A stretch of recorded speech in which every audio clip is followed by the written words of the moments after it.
Welcome to the Solution Point, where we talk about solutions to your life, the law, and your business.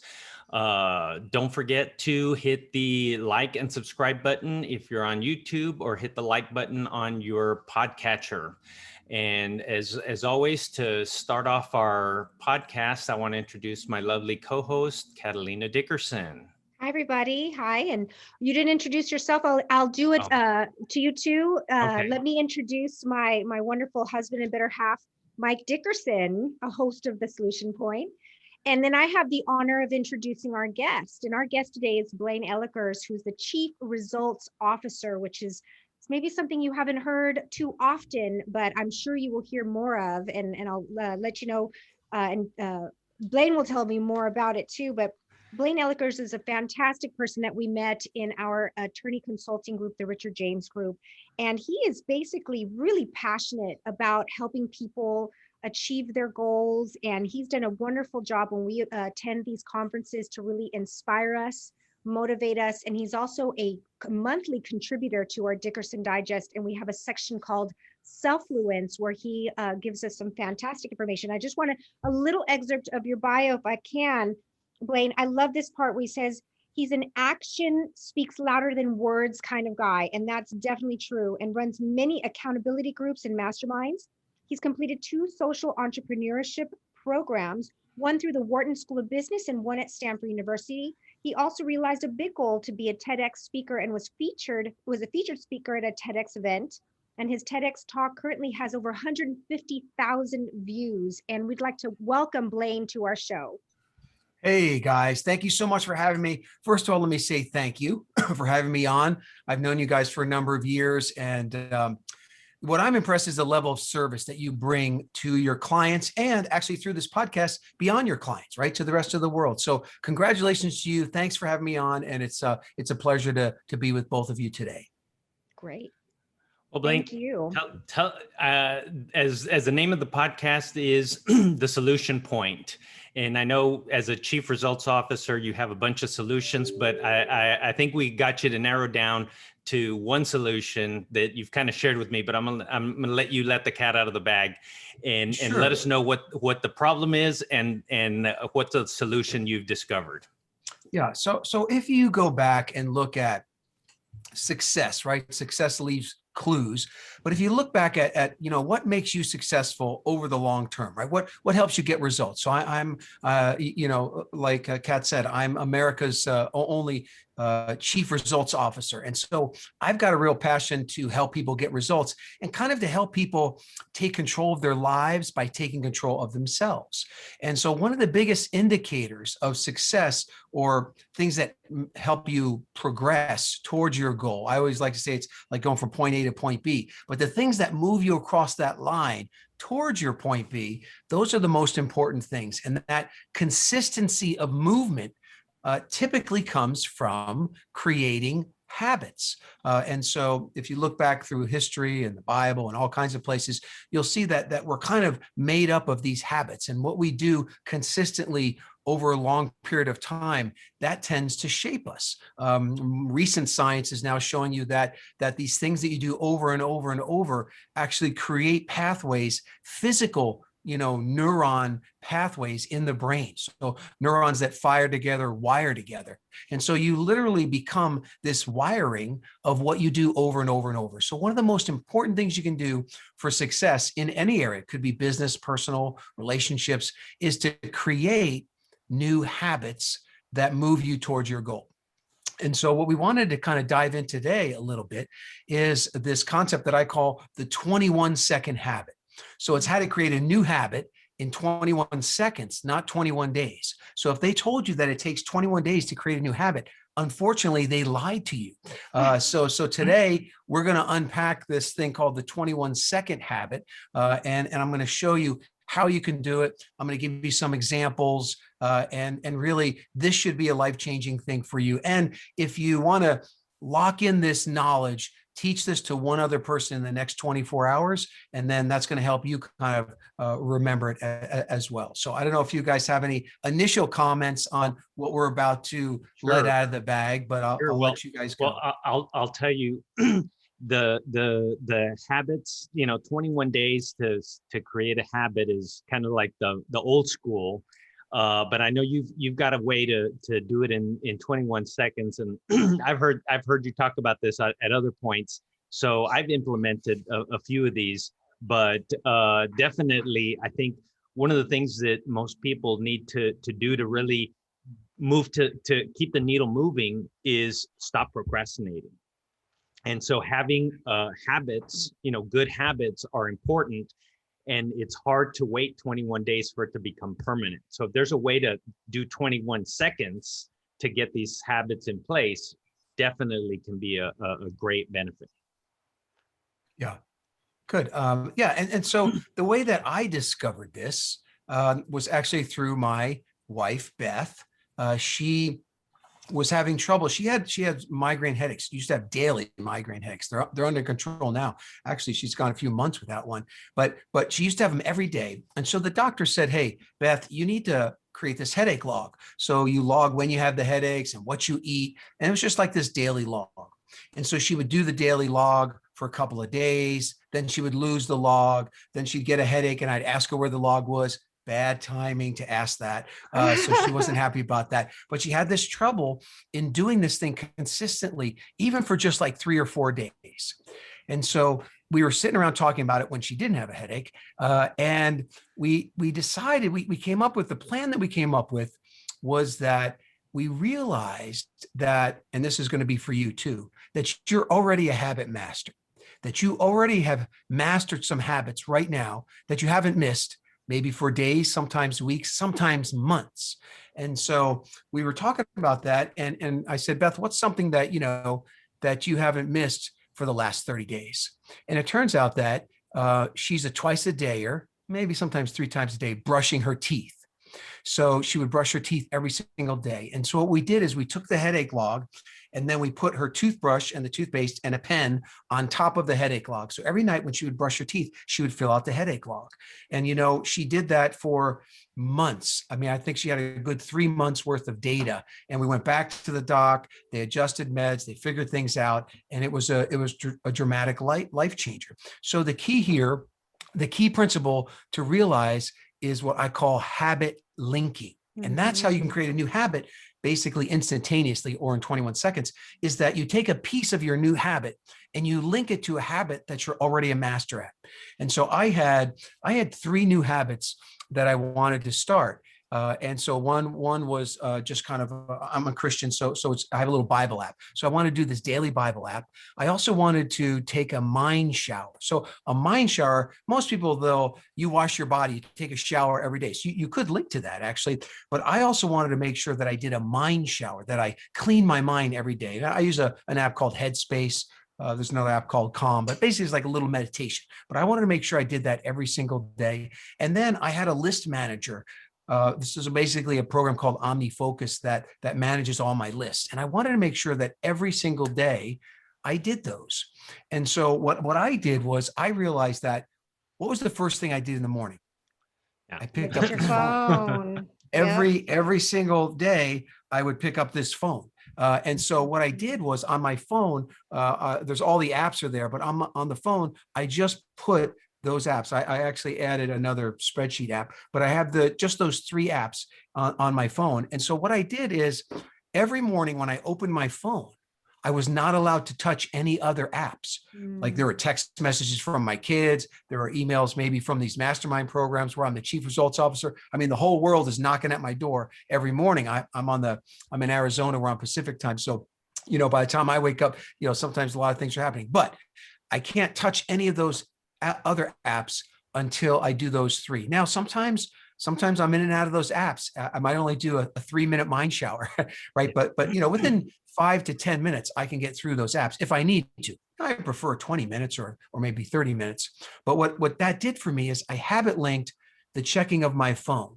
And so, today, if I were to look at it, tracks your streaks here. So my streak is 11, is 1141 there. So for 1141 days in a row, I haven't missed those 3 apps. And that's Wow. because every day I open my phone, right? And whenever I open my phone, I make sure I do those things first. So that habit linking is super, super powerful. So what I say is, pick a small habit, pick something easy, something small, start simple, right? Like if someone says, well, Blaine, I want to work out for an hour every day.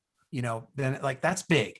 You could habit link it to something where you could do that. But I would say, start small and grow from there. So maybe you start simple and you say, look, I want to work out every day and I'm going to habit link it to my shower. So let's say in the morning before you take the shower, you have to work out. Now, if that just turns out to be a couple of push-ups and some jumping jacks before you get in the shower, that's okay. The idea is to start to wire those neurons together of working out and doing the activity, no matter how small it is, doing that activity. So starting small. That reminds me of something that one of our previous speakers at the Richard James Group, Mike McAlwitz, he talked about doing something like that, and he probably stole your idea. Of putting his running shoes on top of the toilet, so that way he goes, get up in the morning, first thing you do, and then you get your running shoes on, and now you get going and do your run. Right. So there, he knows when he wakes up, the first thing he does is he goes to the restroom and he has to physically move the shoes, touch the shoes, which is another great thing to do. And then he's also, you want to lower your resistance, or you want to lower the resistance to the new habit as much as possible. So there was another guy, he wrote the Happiness Advantage book, and we're doing this Rewire Your Brain challenge. Anyway, and he tells the story of, he did that with the tennis shoes, but he also went to bed in his workout clothes, so that when he woke up, he put the shoes on, and then it was time to go. And he was big about linking, but then also, reducing the resistance as much as possible. And what happens is you start to think about, what are those things you do on a daily basis? What are those things that you do multiple times a day or one time a day? There's things that you already do weekly, right? It could be a certain TV show or a certain thing that happens every week. There are these things that are happening in your life that you are already doing every week, every month, every day. And so you look to link, the new habit to that existing habit. One of the things that you bring up too is that it sounds like for someone who has maybe a little less discipline, we have to make sure that we allow, where you said, if it's just a few push-ups and a little bit of exercise, that's okay. I think a lot of people beat themselves up for not, going so gung-ho or doing, something big like an hour workout, and then they feel defeated. What would you say about those folks that maybe have a little bit of challenging, like self-defeating kind of attitude? Yeah, I mean, there's 2 things there. One is, always ask yourself, why is that? Like, just, not with other people, just with yourself. So like if you're saying, I'm going to work out for an hour and you don't even work out at all, you have to ask yourself, like, why am I doing that? Like, why am I saying I'm going to work out for an hour and not? Just ask yourself, because sometimes there's like a little limiting belief, or there's something behind the door there of your mind. And it's good to ask yourself that. But then what I would recommend is that you dial down the resistance until you win. Right. And I like to say, you got to win early and you got to win often. And so I'm in my home office here, and it's a little messy over there. And my wife would say, okay, you've got to clean your office. I'm putting 30 minutes in the calendar for that. And it doesn't happen because I've got too much stuff to do. So then I made it 20 minutes. Nothing happened. I scheduled 15, nothing. But it was something about 10 when I got down to, all right, I'm going to clean the office for 10 minutes. Now I ended up probably cleaning for 20 or 25, but in my mind, I had to lower the resistance to make sure that I do it. So if you're breaking commitments to yourself, make them smaller and smaller and smaller, and you can go down to 1 minute. Now, you can do anything for a minute, whether it's meditate, exercise, whatever. You always have a minute. And so get all the way down to that point and then start putting the streaks together. And there's this concept of don't break the chain. Seinfeld kind of made it famous, but he used to write jokes and he might mark a big X on the calendar for a number of days in a row. But psychologically, mentally, when you get like 3 to 4, 5 days in a row of some a habit, new habit, or just bring back an old habit, then it starts to gain more power, right? And think about it for me. I mean, I'm up to 1,000 days. You know how much power that habit has. Or I'm riding this Peloton bike and I'm at like 200 and something days in a row. So like last night, I didn't want to ride that bike. I had a really busy day and it's 9 o'clock at night. I want to go to bed. But since I had that big streak, I got on the bike for 20 minutes and did a recovery ride very slowly, but I still got on there, So anyway, that would be my advice: is ask yourself why, but then dial down the resistance till you win. You need to win. If you have to go to 30 seconds, or if you have to go to 5 seconds, whatever it is, but you want to win and then build on the wins. And then what happens is you just better your best, right? So let's say you get 3 days in a row of the exercise and then you fall off. That's okay. Then that's your new record. Now let me better my best. So always compare to yourself, not the outside world, because there's always going to be some crazy Blaine who's got 1,000-day streak. So don't worry about that. Compare to yourself, better your best, keep your own best list, and then just keep, kind of bettering your best. Yeah. And you can always be better than you were yesterday. Right. And, right. And I guess that's a more realistic comparison, because if you compare your biking to some top athlete, well, we're never going to be in the Tour de France, Right. Sorry, Blaine, we missed that window, but that doesn't mean that we can't be better than we were yesterday or last week. And speaking of the Peloton, that calendar that says how many days in a row and how many weeks in a row, that's very motivating. So I'm doing like 4 days a week. And so it's very motivating. And then it gives you little rewards, little, stickers or whatever they're called. Right. When, hey, you did 3 in a row. Here's a little medal or a little Right. thing on your. And it's just a little digital badge, and you're fighting for those, right? Yeah, it's great. Yeah. Yeah. So that's another really, really good thing. And I'll share with you, I took some of your habit linking ideas and I kind of do, my meditation is a rosary. And nice. So I do that every morning when I take my daughter to school. So I'll have the rosary going, I'll pause it, drop her off, and then I'll finish my rosary. But that's kind of the habit linking. And that really got interference, because I used to do that taking our kids to school when they were going to school. And then COVID came in, and it's amazing how these habit links, right. If you disrupt the base habit, everything else gets, I just couldn't get back into the rhythm until I started taking Right. our daughter to school again. So, Right. so it can work both ways. If your base habit gets interference, it could knock off the chain of habits. Yeah, it can be disrupted. So you have to be careful on that and be aware of it. Again, it's a lot of it that is awareness to know when you need to change it to something else. But typically, though, now to get back to some science, Right. If you do something 21 days or more in a row, then you do kind of create a new habit, right? So when you do those things, even if they're habit linked, they'll start to stand on their own a little bit more. So I had some habits where I ate an apple a day and a salad a day, and then those habits kind of stuck with me, and now I'm eating a piece of fruit and a salad every day. I mean, not just those things, but it was able to kind of stand on its own. So after you do it long enough, and really you're basically building these neural pathways in your brain, that works really, really well. Going back to the 21 seconds, is it, and so what I'm understanding here is just the mere thought of habit linking the migraine log with the toothbrush. Well, that took 21 seconds and that's what we're doing. Do we need to do that for 21 days, or is there another element where it becomes, that habit, or is it the habit linking that really cements the habit together?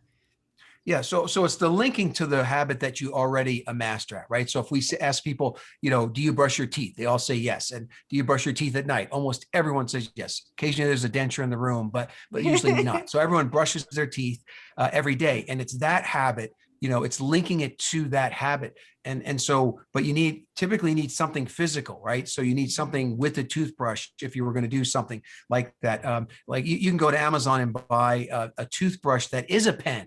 So it's a toothbrush on one side, a pen on the other. But a lot of times I tell people, if you're not doing next day planning, take a pad of paper, put the toothbrush on top. But the power comes from kind of piggybacking on that habit that you're already a master at. But what will happen is over time, if you were say, we're doing your next day planning when you brush your teeth, over time, the planning of your day would become its own habit that you'll find yourself doing it before the toothbrushing and it can kind of stand on its own. But the power, why it's so fast is because you're piggybacking onto that thing, that habit that you're already a master at, right? Right. Like if you wanted to do something, like let's say you want to do some deep breathing, we could say, what's something that you do a couple of times a day? And you might say, check email. So now every time you check email, you put a little sign or something inside your inbox and your email that just says, take a breath, and then, so you do need some physical trigger in there to piggyback on that other habit. But there's so many things that you already a master at doing every day or once a week, that you can link to. I love it because it's also the power is in its simplicity. And for busy people or people who are trying to get organized, sometimes they make life so complicated. You know what I mean? And the power is in its simplicity that, yep, it is as simple as that. And the confidence building that folks get when they feel like they've got those wins is fantastic. Right. Yeah. And that helps with energy levels and a whole bunch of things. That's why I want you to win early, win often, and dial the resistance way down, almost to the ridiculous. But you winning, what happens is now they've found that your brain starts to release these feel-good chemicals when you win, even in a little tiny win. So then you can kind of build up into the bigger wins, and it's energizing. So if you're failing and you're finding yourself fatiguing, usually it's because you're not finishing. So you're not finishing stuff. So you got to chunk it down to the doable, and you got to get in there and win at some part of it, and kind of turn that around. Because if you get, because either way, it could feed on itself, right? So if you're not getting stuff done, then you get tired, then you get less done and less done and less done. So the opposite's also true. So it's important to, pick something easy, get started, and use it to kind of create that spiral up. Yeah. Well, I don't want to abuse your time, so I think we'll, if it's okay with you, let's move on to the next segment where we talk about a core value. And so in these core values are values that people use to make decisions as to how they're going to handle their business, how they're going to handle their lives. So they're just really important things that you base your whole philosophy on. So do you want to share with us one of your core values? Yeah. So for me, it's SIS, SIS. And so SIS, like a sister, stands for stay in service. So a core value for my team and actually for myself is to stay in service. And what that means is that you're thinking of other people. So one, it kind of keeps the ego at bay. But whenever there's a problem, if I just, stay in service, it works out and I'm less nervous. Like if I'm nervous, even like if I'm nervous about coming on this podcast, I think about, well, why am I here? I'm here to serve people, and it's about them and what they're going to get out of it. It's not going to be based on what I'm wearing or if I say the wrong thing or if I, whatever, so a lot of times the problems arise when we don't, stay in service. So stay in service of others, of your clients, stay in service of your team members, stay in service of the community. And if you stay in service, I think everything works out for the best. My mentor is Jim Rohn. He used to say, he was kind of talking about the Bible, and he says the master teacher, taught service to many leads to greatness, right? Service to many leads to greatness. And that's where I think the greatness in business and in relationships and everything is in serving other people and thinking about other people and, having gratitude for those other people. But when you start serving, a lot of your own heaviness tends to go away. And I think it helps you get better results, and it helps you get the right results because you're kind of serving other people. Yeah, that sounds a lot like Rotarians. You may be a Rotarian, then you just haven't joined a club yet. There we go. Because the motto for Rotary is service above self. Oh, I like kind of ties into kind of what you're saying, and it makes a lot of sense because you take your ego, which that's kind of the source of a lot of our anxiety nowadays, is because we're worried about us and how are we going to look and what are people going to think? Right. And when when you take the spotlight off yourself and you focus it on other people, you're no longer worried about how you're going to look, how you're going to come off, what people are going to say, and you're just trying to help. And guess what? At the end of the day, people don't really care that much about how we look, what we say. They want, you know, when you're trying to help them, that genuine help, that genuine care for somebody else comes through. But when you're faking it because you're trying to come off a certain way, people can see through that. Even when it's on video, you know you can see through when somebody's not genuine about caring about other people or helping solve people's problems. Yeah, 100% agree. Yep, 100%. Great. Well, we appreciate your time, Blaine. It's been fantastic. Also, you know, being able to share your information every month to our, we've got about 320 subscribers Nice. monthly. And of course, we do have it online. So everyone, you know, check out our Selfluence section in the Dickerson Digest and hear a little bit every month of Blaine's sage advice and tips for success as a chief results officer. And of course, if they want to go ahead and contact you, what would be the best route? And we'll make sure to put that in the descriptions below. You know, I think what would serve them the best is if they were to watch my TEDx talk. And so you can go to Blaine, BLAINE, BlaineTEDx.com. Super easy. Like you said at the top of the show, I've got 150,000 people have seen it. And I talk about something called white table, what you think about, you bring about. But I think that was a good service moment for me. And I think that would bring the most value to them. Great. No, we'll certainly do that. And we'll put that URL down in the description, BlaineTEDx.com. And you can see that and check out Blaine for yourself. Thank you again, Blaine. And Mike, take it away. Bring us home. All right. Well, again, thank you, Blaine. Thank you all for watching our podcast or listen to our podcast. Hit the subscribe button, hit the little bell to remind you as we post more of this information. And go check out Blaine. And we thank you very much for watching and listening. Bye-bye. Bye-bye.